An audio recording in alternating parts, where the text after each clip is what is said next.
Eh bien bonjour les amis, j'espère que vous allez bien. Nouveau décor, comme vous pouvez le voir, on est dans la nouvelle rubrique que je vais vous présenter naturellement grâce à mon partenaire Sim Belgium, et on va lancer une nouvelle rubrique toutes les semaines. C'est une rubrique qui sortira tous les vendredis 18 h et qui s'intitule Sim Belgium Garage. Qu'est-ce que ce sera? Ce sera tout ce qui touchera au sim racing. Vous voyez, au niveau accessoires, tout ce qui est possibilité de matériaux que vous allez pouvoir utiliser pour le sim racing. On va parler de tout, hein. Vous voyez, il y a déjà pas mal de chouettes trucs sur cette table. Et cette rubrique, toutes les semaines, sera des vidéos assez courtes. Le but, c'est de vous montrer. Je ne vais pas vous emmerder avec le déballage, etc. C'est de passer directement au sujet, de vous donner mon avis, en tout cas au niveau prenez ce ressenti, toucher, etc.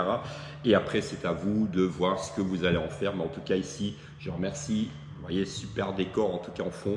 Je remercie mon partenaire Sim Belgium d'avoir quand même cette opportunité de vous présenter ça et surtout de vous partager cette nouvelle rubrique que nous avons intitulée Sim Belgium Garage. On va se retrouver dans quelques instants pour découvrir la première ou le premier matériel que nous allons présenter. À tout de suite. Voilà les amis, dans Sim Belgium Garage, cette semaine, on va découvrir ensemble ce Universal Hub de chez Fanatec. Déjà peut-être en premier temps, avant d'aller plus loin sur ce Universal Hub que je vous montre ici, ceci est uniquement disponible via Sim Belgium au niveau des packs, puisque Sim Belgium, sa spécialisation, c'est de faire des packs sur mesure, des packs de sim racing. Donc voilà, vous voyez derrière moi les cockpits complètement terminés. Donc là, c'est à vous. Vous pouvez à ce moment-là personnaliser votre pack. Vous pouvez choisir ce que vous voulez comme accessoire. C'est un peu le but. Et en tout cas, je vous mettrai de toute façon, vous allez voir le lien en dessous de Sim Belgium. Ici, concernant ce Universal Hub de chez Fanatec, je vous montre un peu ça de plus près. Pour les gens qui connaissent bien Fanatec, ici, je pense qu'ici la stratégie de Fanatec, ça a été vraiment de toucher un peu les personnes qui ont peut-être moins les moyens, puisque voilà, on parle ici d'un accessoire de moins de 150 €. Donc c'est compatible avec tous les volants. Vous voyez, bon, comme ici, les volants Fanatec, vous pouvez mettre ce que vous voulez comme volant Fanatec. Bon, j'aime bien celui-là, il est tout petit, mais vous avez, voilà, c'est votre choix, c'est vous qui choisissez de quelle manière vous allez le personnaliser. Ça, ce qui est très bien, en tout cas, c'est vraiment peut-être la force de chez Fanatec, hein, c'est que vous partez d'une base, c'est compatible avec toutes les bases des volants, mais vous partez d'un hub et puis vous allez pouvoir personnaliser vos volants.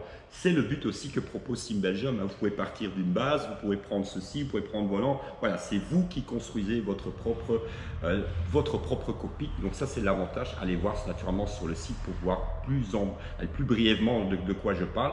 Mais en tout cas ici, première approche, moi personnellement, je pense que c'est pour les gens qui n'ont pas beaucoup les moyens, parce que voilà, c'est un plastique dur. Qui veut dire plastique dur, ne veut pas dire mauvaise qualité, simplement que quand on est habitué au métal, et je parle surtout au niveau des palettes, parce que les palettes c'est également un plastique dur.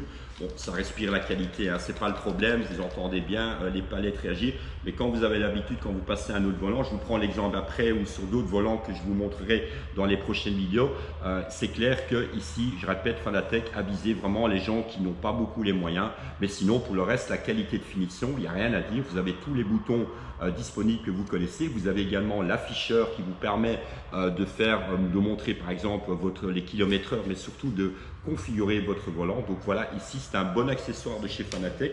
Mais alors aussi, bon, vous avez le système de quick release également. Vous voyez, l'arrière c'est en plastique aussi. Donc ici, je répète, voilà, ça fait un peu cheap pour moi personnellement. Mais bon, vu le prix, je pense qu'ici on parle de moins de 150 €. On ne peut pas demander plus. Les boutons aussi, hein, c'est vraiment un peu différent de ce qu'on connaît en tout cas chez Fanatec. Mais voilà, je voulais vous faire découvrir ça dans la vidéo de la semaine, on va dire, donc dans Sim Belgium Garage. Et donc ici, je répète, ce pack, donc ce CSL Universal Hub est uniquement disponible via les packs que propose Sim Belgium. Voilà, je pense que j'ai à peu près tout dit concernant la découverte cette semaine, concernant ici ce Fanatec CSL Universal Hub, et on se retrouve la semaine prochaine pour une nouvelle présentation. À bientôt. Ciao, ciao.